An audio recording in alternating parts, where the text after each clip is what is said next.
All right, let's do this. Let's have our very first conversation in Mandarin Chinese. We're going to demystify the basics right now. You've probably heard it's like an impossible language to learn, right? Well, we're about to break that myth step by step and show you it's totally doable. So let's just get the big one out of the way. Is Chinese the hardest language to learn? I mean, that's what everyone says, and yeah, it definitely scares a lot of people off. But here's the thing. I think that's completely the wrong way to even approach it. It's all about reframing the whole thing. Forget about memorizing a bunch of impossible rules. Instead, I want you to think of it like learning a new rhythm, a new kind of music. Because once you get the feel for that rhythm, I promise you, everything else just starts to click.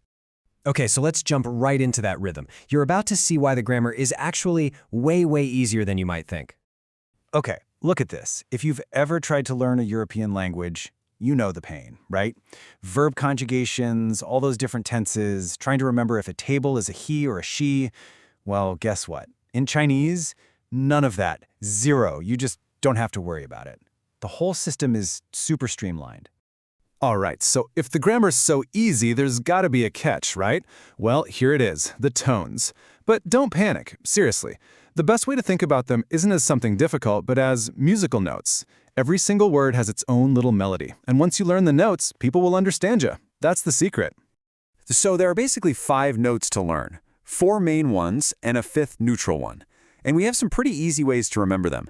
You've got the high note, the question, the roller coaster, the command, and a little echo at the end. Let's go through them one by one. First up is the high note, or the first tone. Just imagine you're singing and you hold a high, steady note. Ah. No ups, no downs, just flat. Let's try it with the sound ma. Ma. See? Simple. A great example is the word for coffee. Café.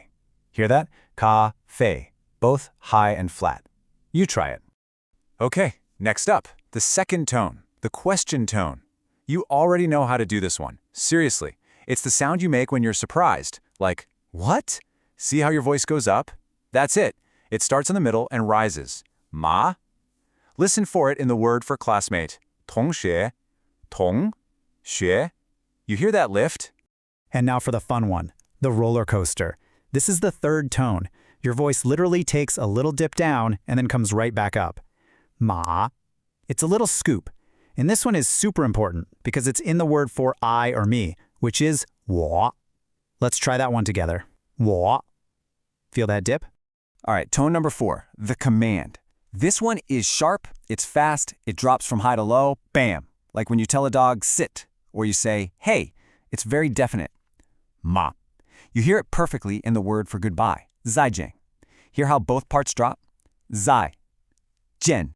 And last but not least, we have the easy one, the neutral tone. It's exactly what it sounds like. No special pitch, no up, no down. It's just a little, light, unstressed puff of a sound, usually tacked on to the end of a word.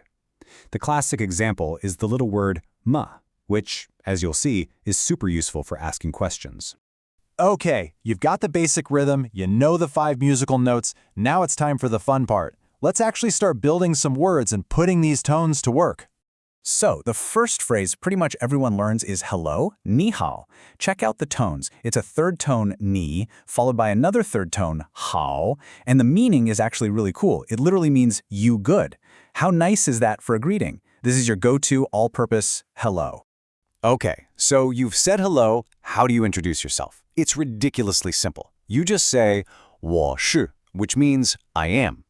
Then you just pop your name or your job right after it. So you could say, 我是老师, I am a teacher.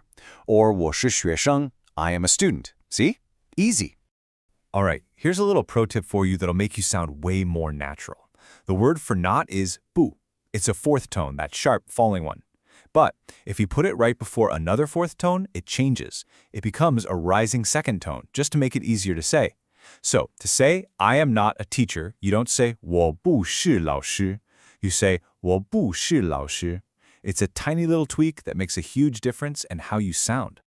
Okay, we've got the pieces. We can say hello, we can introduce ourselves. Now let's actually string them together and have a real mini conversation. So how do you ask, how are you? It's so clever. You just take hello, which is ni hao, and you tack on that little neutral tone question word we talked about, ma. So it becomes ni hao ma, literally, you good? Simple, direct, perfect. And a totally standard response is 我很好. That means I'm very good.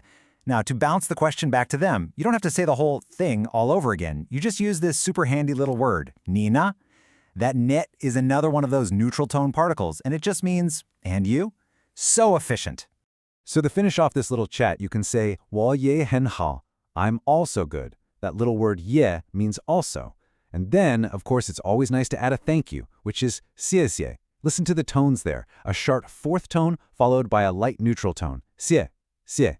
Another absolute essential, right? Asking for someone's name. The whole question is, 你叫什么名字? And the response is just as easy as what we learned before. You just say 我叫, which means I am called, and then you say your name. Simple as that. Okay, for this last part, I want to show you my absolute favorite thing about Chinese. So far, we've been all about the sounds, the rhythm, the tones, but Chinese is also an incredibly visual language. The written characters, they aren't just random squiggles. A lot of them are basically little pictures, little stories. Let's take a look inside the word we already know, 好, which means good. If you look closely, it's made of two separate characters smushed together. The one on the left, 女, means woman, and the one on the right, 子, means child. So, what's the picture for good? A woman and a child together. A mother with her child. I mean, how beautiful is that? And you can see how an entire culture's history is baked right into the language. Take the name for China itself, Zonghua. Let's break it down. The first character, Zong, means middle. The second one, Gua, means kingdom. So China is the Middle Kingdom. This comes from an ancient worldview where China saw itself as the literal center of the civilized world. The story is right there in the name. So you see, learning Chinese isn't just about memorizing words. It's about unlocking this surprisingly simple grammar, getting the hang of a very musical system of tones, and maybe coolest of all, discovering these ancient stories that are hidden inside every single character. Which kind of leaves you with a pretty cool question to think about. If every word you learn is a new story, what kind of stories are you going to learn to tell?